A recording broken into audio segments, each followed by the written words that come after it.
Touda est un passionné de danse, passion qu'il met au profit dans un groupe de danse et de performances culturelles. Au quotidien, son groupe et lui donnent des prestations payantes qui permettent au groupe de vivre une vie au jour le jour. Mais Touda est un journaliste formé, titulaire d'une licence professionnelle. Son métier, il ne l'exerce pas encore, du moins il attend de décrocher un emploi ayant déposé des demandes d'emploi dans des structures de son domaine. En attendant, il gère les contrats de prestations que son groupe gagne de temps en temps pour vivre. Je suis journaliste moi-même de formation. La danse, c'est un autre don que j'ai voulu mettre en exergue. Pourquoi je ne suis pas encore employé? Bon, avec pour l'instant, on dépose des demandes et on attend. Donc, on se dit que ça viendra à point nommé. Nous, on fait notre part, qui était de fréquenter, avoir des diplômes, maintenant déposer les emplois. Nous, on n'a pas resté les bras croisés. C'est pour ça qu'on essaie de faire d'autres trucs.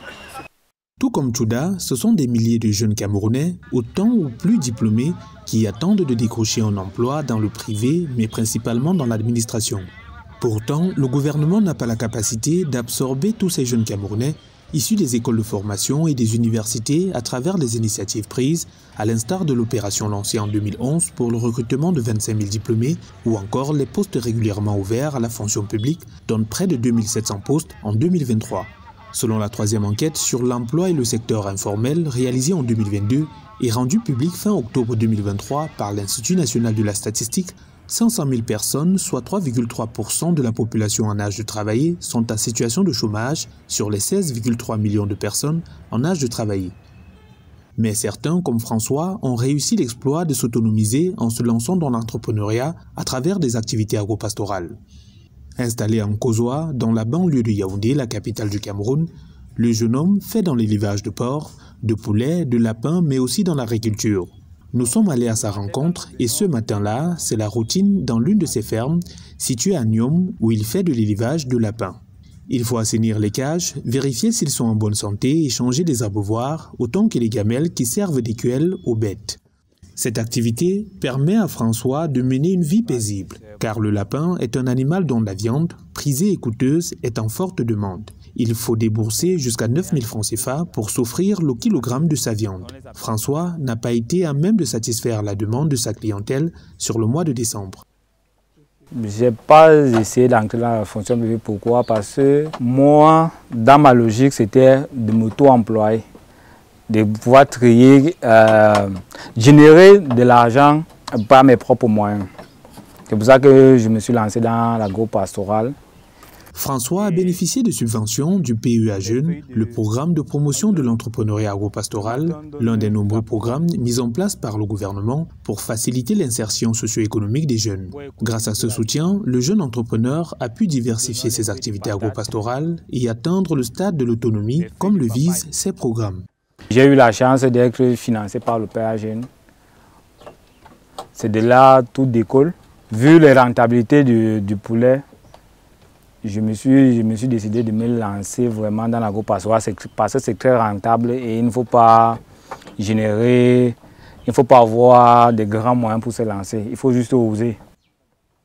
À cause de la forte demande, le secteur agropastoral offre une multitude de solutions entrepreneuriales que ce dernier a su saisir pour aujourd'hui être non seulement son propre employeur, mais aussi de pourvoir des emplois assez semblables. Parce que le chômage et l'autonomisation des jeunes sont identifiés comme quelques-uns des défis majeurs auxquels fait face cette frange de la population camerounaise et que les politiques doivent relever.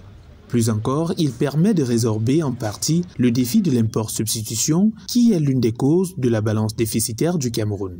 Selon le rapport de l'Institut national de la statistique sur les comptes nationaux trimestriels, publié le 27 novembre 2023, le Cameroun accusait un déficit commercial de 396,5 milliards de francs CFA à la fin 2023. Au regard du potentiel que nous avons dans notre pays et des importations qui en résultent, que nous creusons le déficit de notre balance commerciale.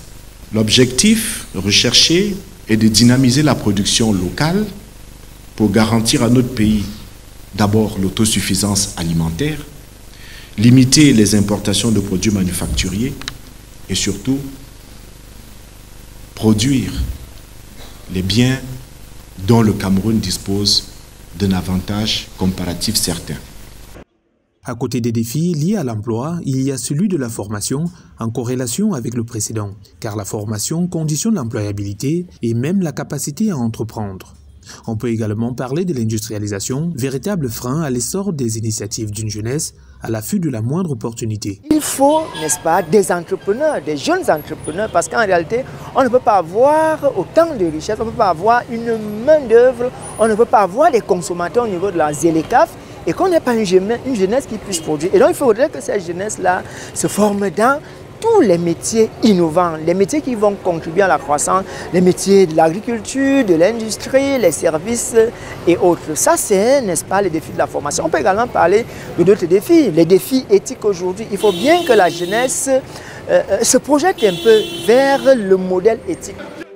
Jeunesse, import, substitution et patriotisme économique pour le progrès du Cameroun, c'est le thème choisi au Cameroun pour la célébration le 11 février 2024 de la 58e fête nationale de la jeunesse. À l'aune de cette célébration, d'autres défis demeurent urgents à relever, notamment l'incivisme et les déviances diverses. Les pouvoirs publics veulent inciter tous les jeunes à participer à la construction nationale et à la vie politico-économique du Cameroun.